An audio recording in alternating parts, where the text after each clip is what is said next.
Bonjour à tous. Bonjour Karim. Bonjour Alexis, bonjour Renato, bonjour à tous. Et effectivement, bonjour Renato, je suis mal poli. Bonjour à tous. Merci à tous d'être là. Aujourd'hui, le thème du webinaire, c'est l'orchestration de votre protection contre les ransomware avec YubiKey et Berry TMS. Moi, je suis Alexis Janin, je suis associé et directeur de solutions chez DigitalBerry. Et aujourd'hui, on est accompagné de Yubico pour la présentation et notamment Karine qui sera notre intervenant avec Renato qui sera là aussi pour les questions à la fin. Bonjour Karim. Rebonjour Alexis. Alors, Oui, rebonjour. j'en profite pour me présenter, pour laisser la main après à Renato. Donc, moi, je suis Sales Manager Yubico et j'adresse tous les verticaux du marché français. Renato, je te laisse peut-être dire quelques mots sur ton profil. Oui, bonjour encore une fois. Je suis Renato Antunes. Moi, je suis l'ingénieur avant-vente pour Yubico France.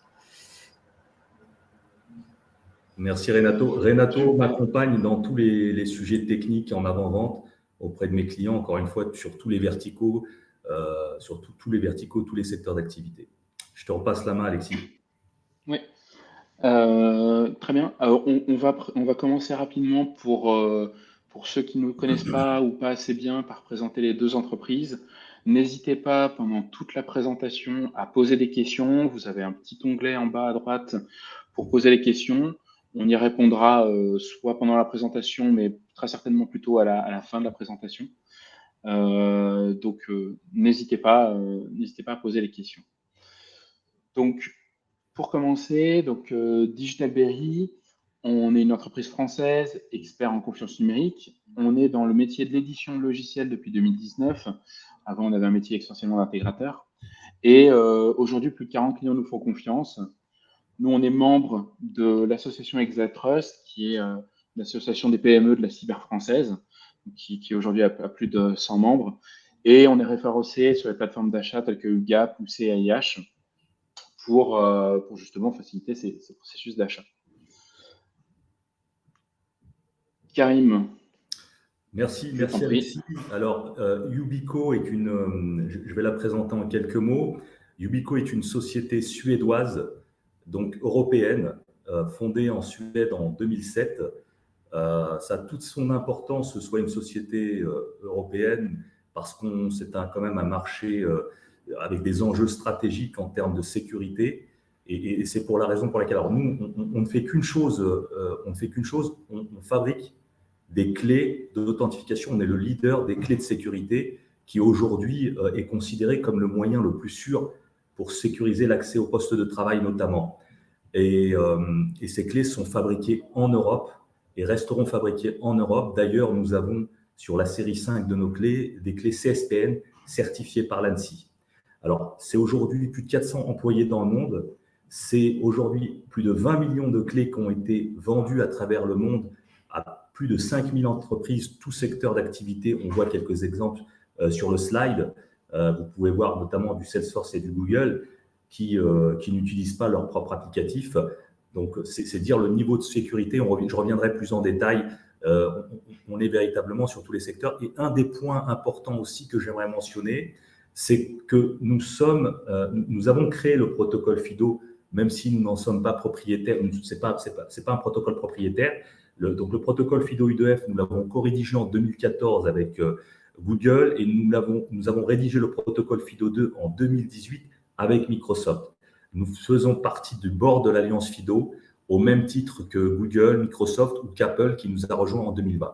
Alors, nous n'avons pas le même poids en termes de collaborateurs, mais notre expertise technique nous positionne au niveau de ce board au même titre que ces grands acteurs, ces grands acteurs notamment de la Silicon Valley. Voilà, je pourrais donner quelques éléments supplémentaires. Sur le slide suivant, il y a beaucoup d'informations. Je ne vais pas me concentrer sur l'ensemble des informations, mais sur une information, faire le focus sur une information qui me semble très importante et que je pense la majorité d'entre vous connaissent, c'est que le phishing a le meilleur taux de réussite parmi tous les vecteurs de menaces. Aujourd'hui, on a un chiffre qui ne bouge quasiment pas depuis plusieurs années, c'est que 80% des attaques sur Internet proviennent d'identifiants volés.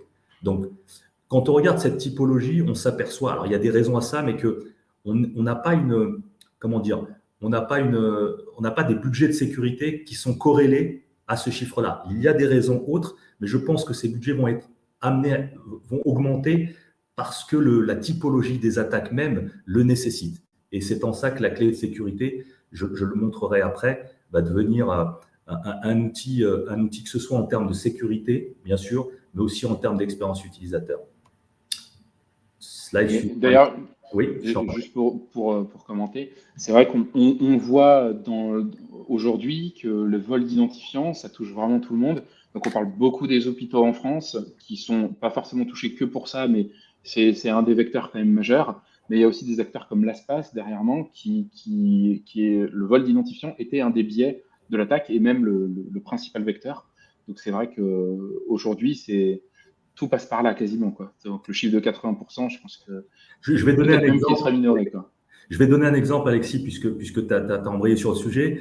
On a par exemple beaucoup d'acteurs. Twitter a été piraté en 2020 parce qu'ils avaient en deuxième facteur d'authentification le mobile. Et suite à ça, il y a eu un arrêt. Ça a été la plus grosse crise chez Twitter. Et suite à ça, tous les collaborateurs ont désormais une clé de sécurité. Parce que le niveau de sécurité entre une clé et un mobile, c'est pas le même. Autant on peut intercepter, je vais le démontrer dans la slide qui est là, je vais le montrer plus exactement. Autant avec une clé de sécurité, le taux de compromission est à 0%. Je vais en parler plus. Et on a d'autres acteurs aussi qui ont été, malheureusement, il y a eu des enjeux business, ça peut être des arrêts de la chaîne d'approvisionnement, c'est d'arrêt complet de l'activité suite au phishing, ce qui aujourd'hui, nous n'avons pas de cas, nous, référencés d'attaques qui auraient réussi avec l'utilisation de la clé de sécurité avec la YubiKey. Donc ça, c'est assez factuel. Je vais y revenir d'ailleurs au travers du cas Google. Dans ce slide, on voit l'évolution des protocoles. Alors, ça peut paraître un peu comme ça, très scolaire, mais ça a toute son importance de re-regarder l'historique de l'évolution des protocoles, puisque dans les années 60, début des années 60, nous n'avions que le login et password, et ça convenait parfaitement. On a eu l'apparition dans les années 80 d'un outil très intéressant et très sécurisé qui est la Smart Card, qui équipe d'ailleurs encore pas mal des entreprises du CAC 40 actuellement. Et l'OTP, le SMS est arrivé dans les années 90. Plus tard, dans les années 2000, les deux protocoles qui sont adaptés au monde de l'Internet, au monde de cloud et les plus sécurisés qui permettent également d'aller vers du passwordless, que sont FIDO-U2F et FIDO2. Et je disais que Yubico était véritablement l'expert et le co-rédacteur des protocoles, puisqu'elle n'a qu'un métier, faire les clés et rédiger le protocole de sécurité. Si on fait un petit focus en bas à gauche, vous voyez un petit schéma avec un axe des abscisses et un axe des ordonnées. En axe des abscisses, on a l'expérience utilisateur et le déploiement, et on a en axe d'ordonnées le niveau de sécurité. On a essayé de classer tous les moyens d'authentification dans ce diagramme. Et ce qu'on observe, c'est que tout, hormis la carte à puce et la clé de sécurité, tout est interceptable. Vous pouvez revenir à l'exemple que j'ai donné notamment sur Twitter, qui est assez marquant, mais il y en a d'autres également où il y avait utilisation soit d'OTP, soit de SMS, soit de second email par exemple, ou encore d'autres moyens qui effectivement sont un verrou supplémentaire sur la porte d'entrée, mais ne sont qu'un verrou supplémentaire. Donc là où avec une YubiKey, on a un sas de sécurité, on a des caméras, on a la capacité effectivement à véritablement anticiper les choses et à bloquer quasiment les attaques. Alors mathématiquement, on ne pourrait pas dire, la clé c'est de l'échange de clés asymétriques, c'est ce qui explique la sécurité. L'avantage que la clé a sur la carte à puce n'est pas tant en termes de sécurité qu'en termes d'expérience utilisateur, parce qu'on n'a pas besoin de lecteur. On peut l'utiliser sur pléthore de devices.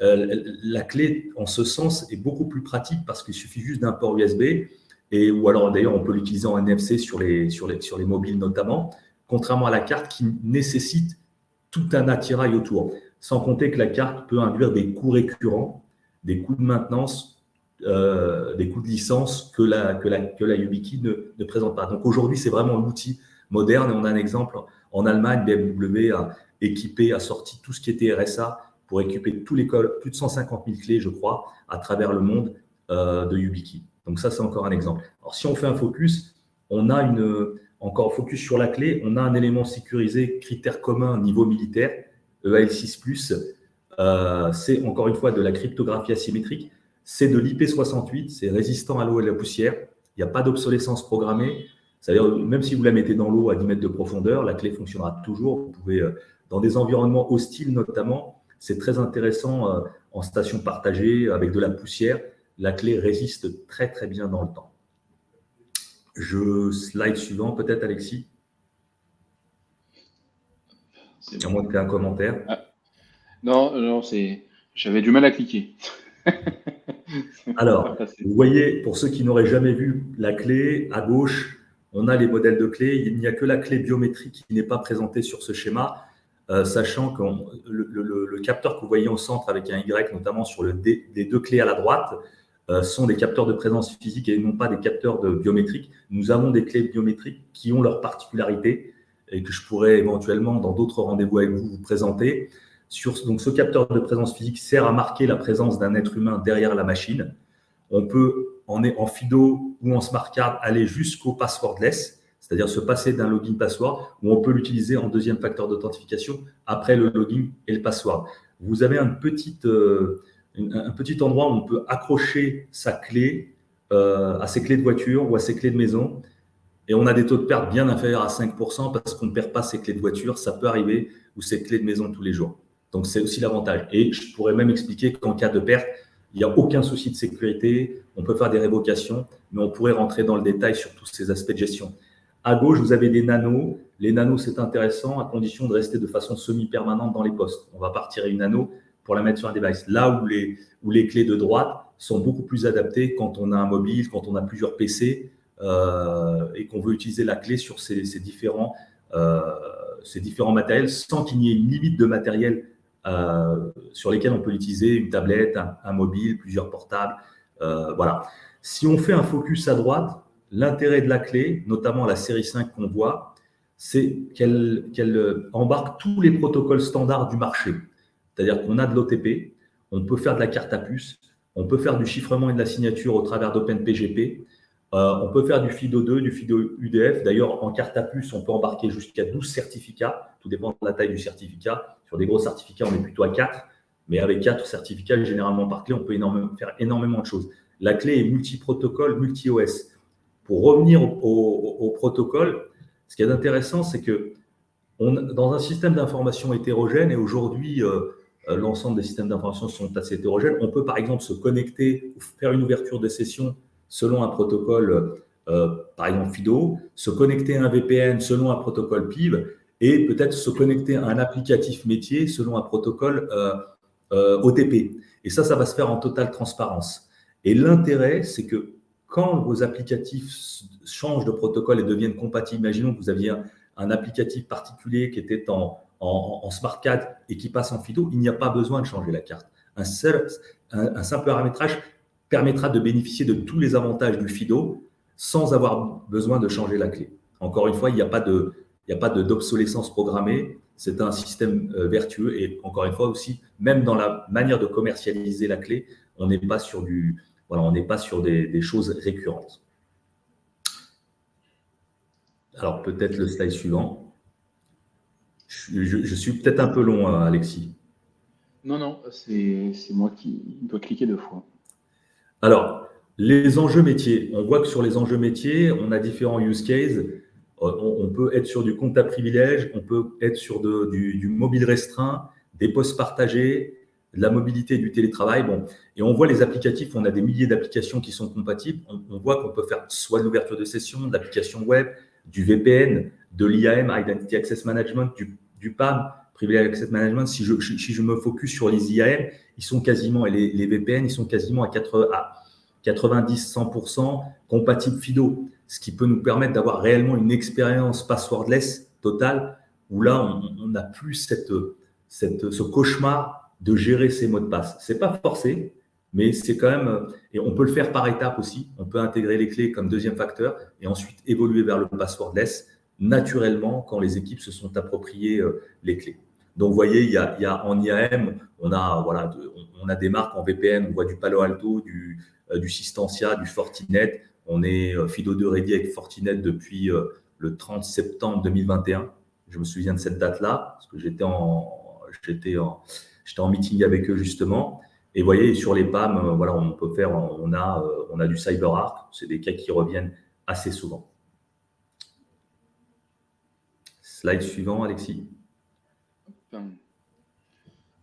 Et on va maintenant Alors, passer... juste une chose, on a retiré un slide, c'est pour ça que je pensais qu'il y avait un slide, mais pour faire la transition, la clé au niveau sécurité est excellente.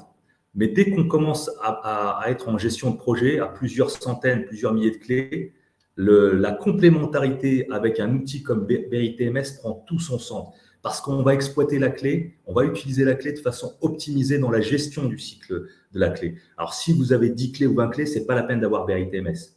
Si maintenant vous avez des centaines de clés, après je vais laisser effectivement Alexis développer, il est extrêmement intéressant au travers de l'outil BerryTMS d'utiliser toute la puissance de la clé. Et c'est là effectivement que cette complémentarité prend tout son sens dès lors qu'on est en mode projet. Tout à fait. Et justement, pourquoi Karim parle de tout ça?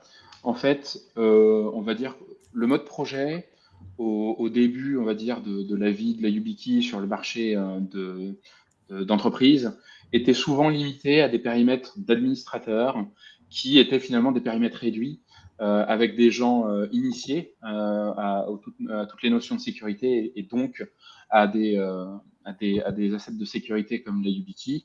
Et on va dire que ce périmètre-là était simple à gérer et comment dire, et permettait d'apporter toutes les garanties.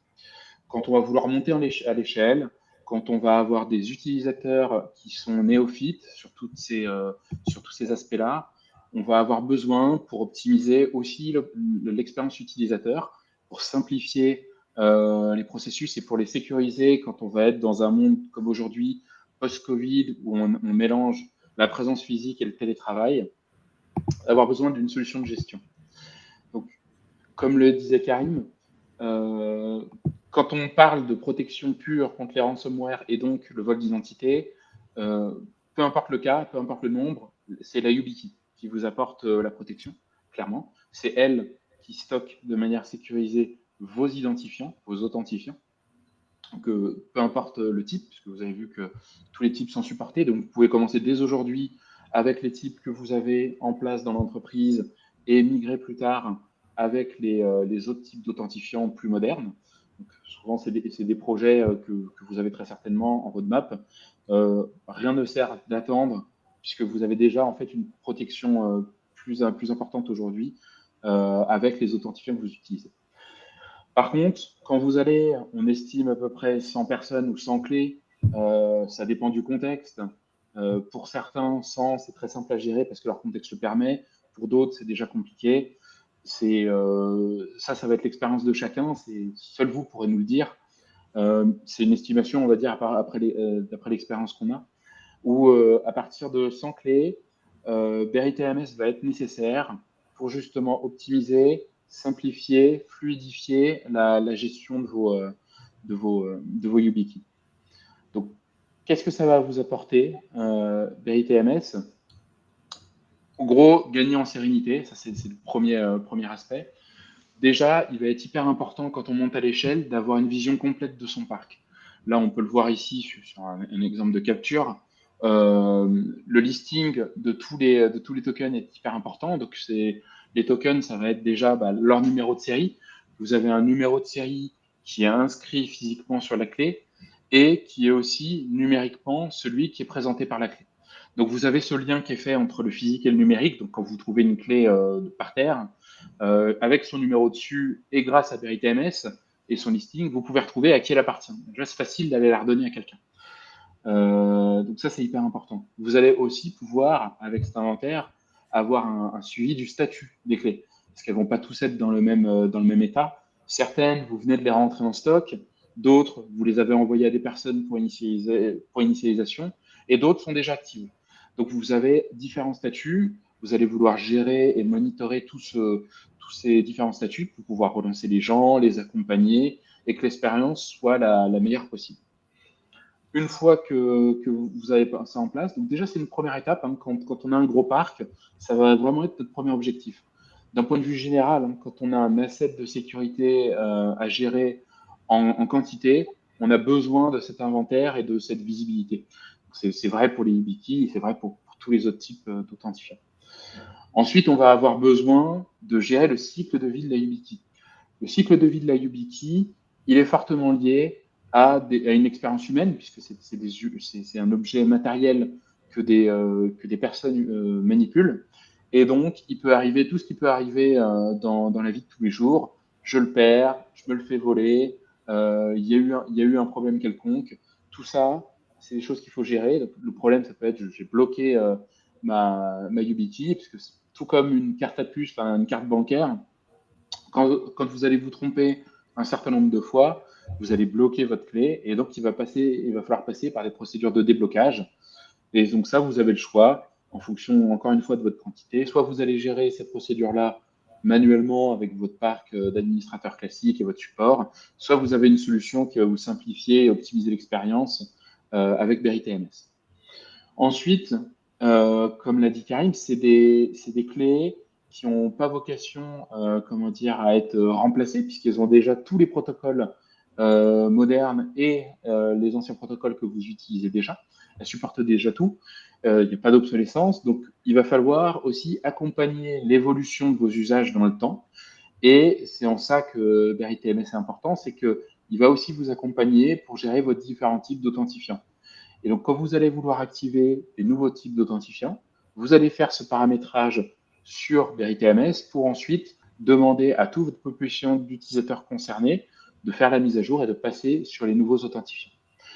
Et c'est en ça qu'on peut dire aussi que le déploiement, du coup, se fera de manière simple, sécurisé aussi, parce qu'on va vous apporter une manière d'enrôler les clés à distance qui est peut-être un peu moins pratique aujourd'hui si vous n'avez pas d'outils.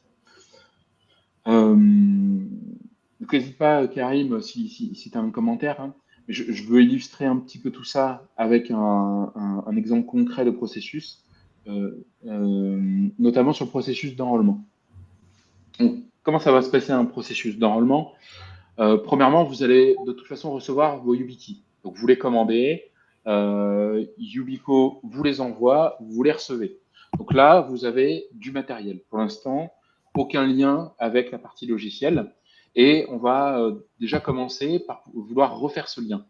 Le premier lien, ça va être quoi? Ça va être d'importer cet inventaire de clés, ce stock de clés que vous avez reçu directement dans BerryTMS. Donc ça va se faire très simplement parce que Yubico vous enverra un fichier numérique à importer directement dans BerryTMS. C'est des formats qui sont compatibles, puisque c'est le format Yubico qu'on supporte. Et ça va vous référencer l'ensemble des clés de ce fichier-là dans BerryTMS dans un état vierge. Effectivement, c'est dans un état que vous avez en stock. Donc pour l'instant, vous ne les avez pas encore utilisés. Une fois que vous avez fait ça, vous allez avoir deux options. Hein. Soit vous allez envoyer ces clés par voie postale ou tout autre moyen interne pour les distribuer à vos utilisateurs, ou vous allez faire de la remise en main propre. Encore une fois, vous avez le loisir de mixer les deux approches, puisque dans un contexte où on est à la fois chez soi, à la fois au bureau, on a besoin d'avoir les deux cas. Et donc, chaque utilisateur va pouvoir recevoir sa clé.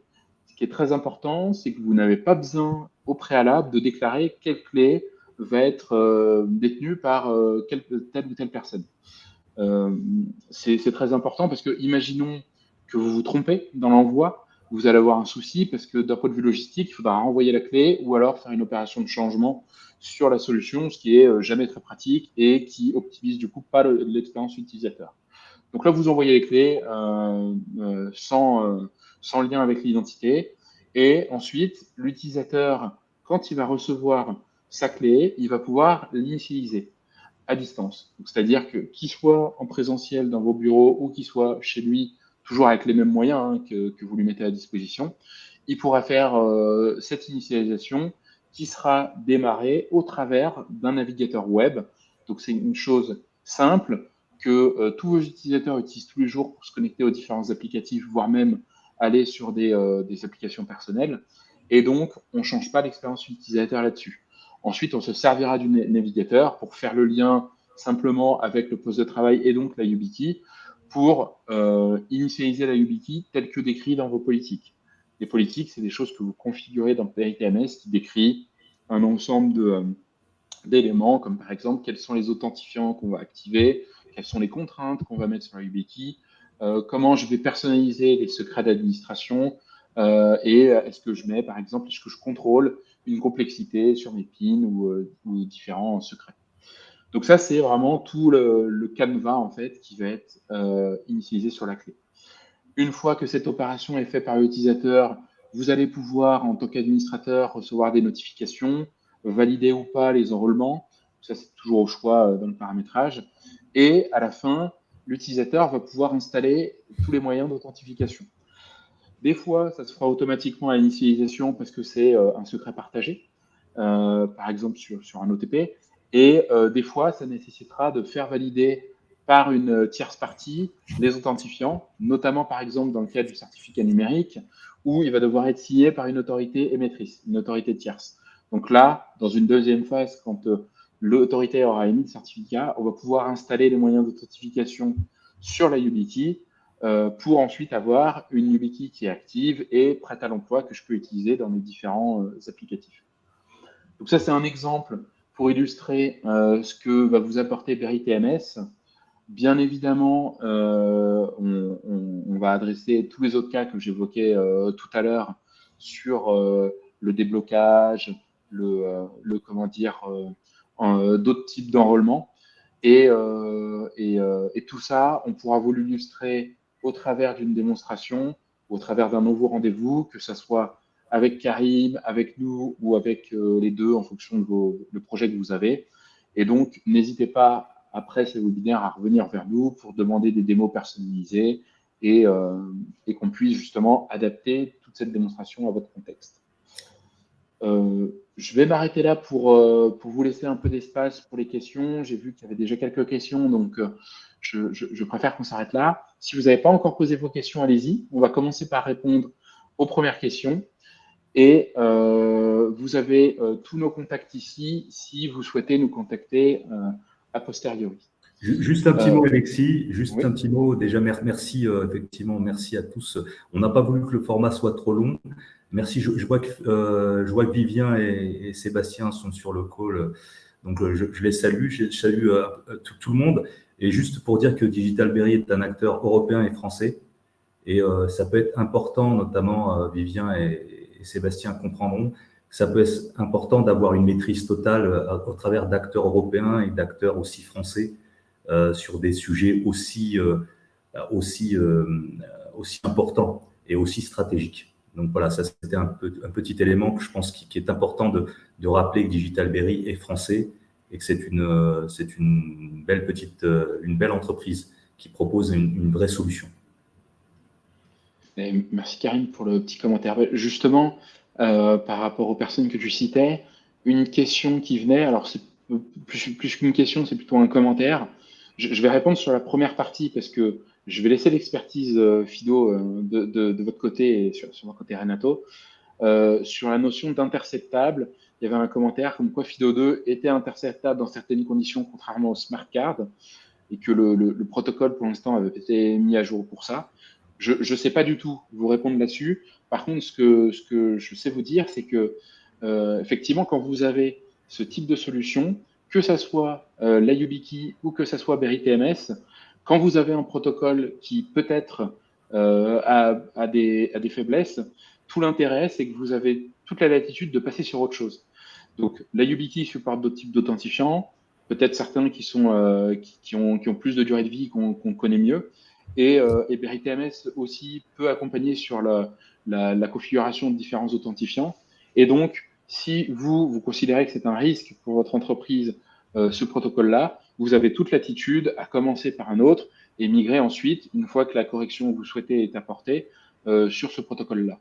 Et donc après, sur le fait que ce soit interceptable ou pas, je ne sais pas si Renato, tu veux faire un commentaire là-dessus. Je n'ai aucune notion de ça, donc je te laisse commenter cette information. Alors, pour la partie interceptable, en fait, je ne sais pas exactement qu'est-ce qu'on vous dit avec ça. tous les protocoles sont interceptables. Après, c'est ce qu'on peut faire avec eux si on l'intercepte, c'est une autre chose. Déjà, une chose qui est importante à dire, c'est que même les smart cards, ça dépend vraiment du type d'attaque. Il peut être intercepté aussi. Je donne des exemples. Par exemple, si on fait un DNS poisoning, par exemple, là, n'importe quelle méthode d'authentification pourra aller par terre, justement parce que la personne elle va croire qu'elle est vraiment sur le vrai site Internet parce qu'elle a les bons domaines. Voilà. Et du coup, ça peut rendre les choses, comment dire, pas moins sécurisées, mais c'est qu'il est fallible aussi pour certains types d'attaques. Donc là, on est bien d'accord. Après, c'est ce qu'on peut dire, c'est ce qu'on dit par rapport au FIDO2 et au smart card, c'est que, comme disait Karim au début de la presse, la plupart d'attaques qu'on voit aujourd'hui, c'est pour le vol des identifiants. Et ça, on fait avec du phishing. Et les smart cards, les FIDO2, ils sont deux protocoles qui sont extrêmement résistants au phishing. Et c'est ça qui apporte la sécurité pour la plupart des utilisateurs. Parce que même sur l'exemple que tu citais de DNS poisoning, en fait, s'enrôler avec quelqu'un d'autre et partager sa clé publique avec quelqu'un d'autre, ça n'a strictement finalement aucun intérêt parce que si votre applicatif interne ne l'autorise pas, de toute façon, il n'y a pas de faille d'accès là-dedans. Donc en fait, même si on peut considérer que c'est interceptable d'une certaine manière, en fait, la sécurité reste toujours là puisqu'on a cette protection, cette confiance qui doit être apportée sur chacune de vos applications. Et donc, on parle de FIDO, mais c'est vrai sur les autres authentifiants aussi, comme par exemple le certificat, puisqu'on est exactement sur le même périmètre. Il y avait une question, une autre question du coup sur peut-on gérer la complexité des codes PIN dans la YubiKey avec Berry TMS? Donc oui, tout à fait. J'ai rapidement évoqué le sujet. Ce qui va être intéressant justement quand vous allez avoir des authentifiants comme le PIV le PIV est une norme qui va permettre d'implémenter les certificats et les clés privées, la protection des clés privées. Et donc que ce soit le PIV ou le FIDO2 nécessite un code PIN pour débloquer l'accès au secret.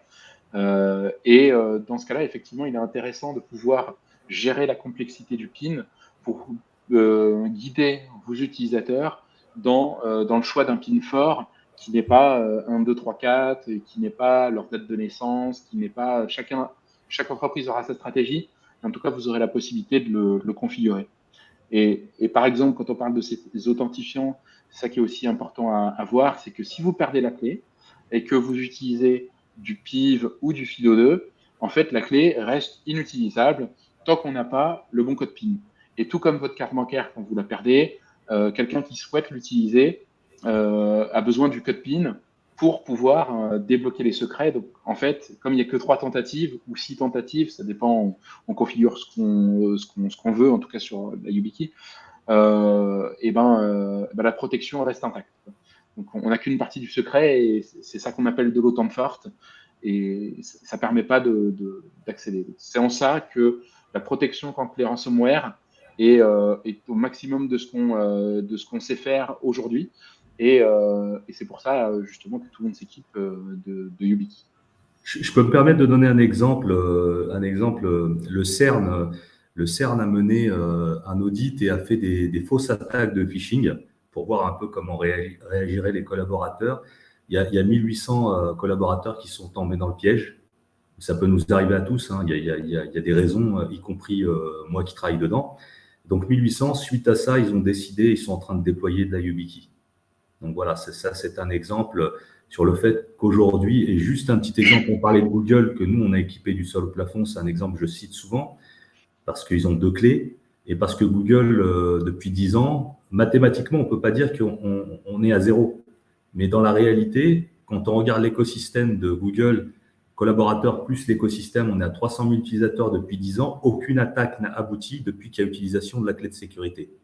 Donc autant en théorie, mathématiquement, on ne peut pas affirmer qu'on le réduit à zéro, autant dans les faits, vu la surface d'attaque d'un Google qui est un État, quoi. Aujourd'hui, on a quand même des retours très très intéressants sur l'utilisation des clés comparativement aux autres moyens d'authentification qui répondent peut-être aux exigences d'une direction qui demanderait un outil, mais est-ce qu'ils répondent totalement aux enjeux de sécurité? J'en suis pas persuadé, mais bon, je prêche aussi pour ma chapelle. De toute façon, dans la cyber, quand on dit qu'on est infaillible, c'est en général une erreur parce qu'il y a toujours un moment où on démontre qu'il y a quelque chose qui peut se passer. Donc, il vaut mieux être conscient des risques. Absolument. Et, autre question, donc ça c'est pour vous, quels sont les systèmes d'exploitation supportés par la YubiKey? Je vais peut-être laisser, alors on est multi-OS, mais je vais laisser Renato développer. Mais justement, on supporte, tous les OS aujourd'hui supportent l'utilisation de la YubiKey, que ce soit des OS pour le PC comme macOS, Windows et Linux, mais aussi pour le device portable comme Android et iOS. Voilà, on peut utiliser la YubiKey sur n'importe quel device. Il y a une forme de, merci Ado, il y a une forme d'universalité, hein, même au travers. Bon, je ne vais pas comparer avec un couteau suisse parce que c'est quand même. Mais c'est bien quand même quand vous partez à la campagne, vous avez un couteau suisse, c'est quand même, ça rend service. La clé, c'est un peu un couteau suisse, un petit bijou aussi. Voilà, on a vraiment multi-OS, multi-protocole. C'est quand même, ça fait de la clé de la YubiKey un vrai petit bijou en matière d'autant forte. Autre question, c'est comment faire pour évoquer les identifiants d'une clé YubiKey. Je prends la réponse de manière générale. Donc, si vous n'avez pas BeriTMS, du coup, vous devez gérer ça avec le fournisseur d'authentifiant. Donc, ça va dépendre un petit peu du contexte. Si on parle de FIDO2, c'est avec le fournisseur de service qui, en général, est votre fournisseur d'identité principal qui va vous permettre de vous authentifier en FIDO2 et ensuite vous donner accès aux applications. Et quand on va parler de certificat, ça va être directement avec l'autorité émettrice. Quand vous allez utiliser BeriTMS en plus, vous allez optimiser cette expérience-là et puis le processus qui va être beaucoup plus rapide parce que c'est BeriTMS qui sera en lien avec les applications pour faire la révocation. Donc finalement, vous avez une interface unifiée pour gérer l'ensemble des opérations et vous, ce que vous faites, c'est vous cliquez sur révoquer et nous, on révoque ce qu'il y a à l'intérieur. Donc, vous n'avez pas besoin de savoir ce qu'il y a dedans. Nous, on le sait. S'il y a du PIV et du FIDO2 et autre chose, on s'occupe de révoquer tous les authentifiants. Alors, évidemment, en fonction du type d'authentifiant, soit on va avoir différentes stratégies, mais ça, c'est l'expertise de BeriTMS qui vous l'apportera. Je ne sais pas si vous voulez compléter ou pas avec Renato et Karim. Non, ça me semble très complet. Ouais, très bien. Non, c'est très bien. Encore une question. Est-ce qu'il y a un logiciel installé sur les PC pour paramétrer les authentifiants via BeriTMS? Super question, j'adore. Il y a déjà le premier logiciel à installer, c'est le middleware de la YubiKey. Mais de toute façon, si vous voulez utiliser une YubiKey, vous avez besoin de le faire. Donc, du coup, là, ça change rien. Ensuite, pour BeriTMS pur, nous, notre stratégie, c'est de simplifier le processus. Que vos utilisateurs, qu'on considère, on va dire, quand vous déployez des grands parcs, sont néophytes, ne doivent pas avoir à faire de choses compliquées. Donc, la stratégie qu'on a adoptée, c'est d'utiliser le navigateur et au travers du navigateur, de descendre ce qui est nécessaire sur le poste sans installation préalable pour pouvoir utiliser. C'est exactement, je fais toujours le même parallèle parce que c'est très parlant, je pense, pour tout le monde. Quand vous êtes invité à une conf call aujourd'hui sur un outil que vous n'avez pas dans votre entreprise, par exemple, moi j'ai Teams, je suis invité sur une réunion Zoom ou Google ou autre, j'ai souvent un utilitaire qui descend. Moi j'appelle ça un client léger parce que c'est un exécutable, mais qui n'a pas besoin de droit administrateur, parce qu'il n'a pas besoin de s'installer, qui va être exécuté. C'est exactement ce qu'on fait dans BeriTMS. Donc, vous allez demander à un moment l'opération d'initialiser. Vous allez avoir un logiciel qui descend directement sur le poste et qui se lance pour faire les opérations avec un transfert d'informations sécurisé au travers du navigateur. Donc, ce composant-là, vous avez le choix soit de le déployer en amont sur les postes avec vos GPO classiques pour que ça soit installé avec les clés de registre et déployé à un tel emplacement, soit c'est fait automatiquement à travers du navigateur via lancé par BerryTMS. Donc, vous avez le choix. Le but, de toute façon, c'est que ça soit simple. Voilà pour les questions. Donc, quels OS sont supportés par ce composant? Aujourd'hui, Windows uniquement, mais c'est parce qu'on n'a pas eu la demande pour les autres, tout simplement. Donc, on pourrait faire sur du Mac, sur du Linux et autres joyeusetés, mais je pense qu'on a déjà, avec ces trois-là, on a déjà fait la majorité du tour des postes de travail. Et ensuite, je pense, en tout cas, la dernière question que je vois actuellement, c'est comment sont gérés les identifiants avec BerryTMS. Donc, BerryTMS, il faut voir que ce n'est pas notre première solution chez DigitalBerry. On a une autre solution qui s'appelle BerryCert, qui permet de gérer l'ensemble des certificats de votre entreprise, peu importe l'autorité d'émission, que ce soit public ou privé. Et de la même manière qu'on le fait sur BerryCert, on va le faire aussi sur BerryTMS. On va stocker de manière sécurisée dans notre vault interne l'ensemble de vos secrets de manière chiffrée, que ça soit en logiciel avec une clé générée dans votre contexte ou avec du matériel si vous disposez de boîtiers cryptographiques, par exemple un UBHSM, avec lequel on va pouvoir protéger la clé de chiffrement et nous l'utiliser pour chiffrer toutes les données sensibles. Donc, encore une fois, au choix, en fonction de votre contexte, on s'adapte pour que ça soit le plus adapté pour vous. Je pense que j'ai fait le tour des questions. Je ne sais pas si j'en ai loupé une. Sinon, la personne que j'ai oubliée, n'hésitez pas à vous manifester. Je refais un petit tour et je pense que c'est bon. Très bien. Bah, écoutez, je pense qu'on peut clore le webinaire aujourd'hui. Merci à tous pour votre présence. Merci encore pour votre participation. C'est toujours agréable d'avoir des questions, de pouvoir répondre et d'échanger sur ces sujets, je pense, qui nous passionnent tous. N'hésitez pas à prendre contact avec nous, avec les adresses que vous voyez ici, pour avoir une démonstration personnalisée, qu'on puisse échanger, puisqu'on a fait un monologue, mais c'est le but des webinaires, mais on aime bien aussi échanger de vive voix avec vous. Et à très vite. Karim, je te laisse le mot de la fin, du coup. Ouais, merci Alexis, merci à tous. Et puis, je vais faire très court. Je vais vous souhaiter une excellente journée, quel que soit le coin de France où vous êtes. Donc, profitez, c'est un beau pays et n'importe où on est bien. Donc voilà, bonne journée à vous en tout cas et à très très bientôt.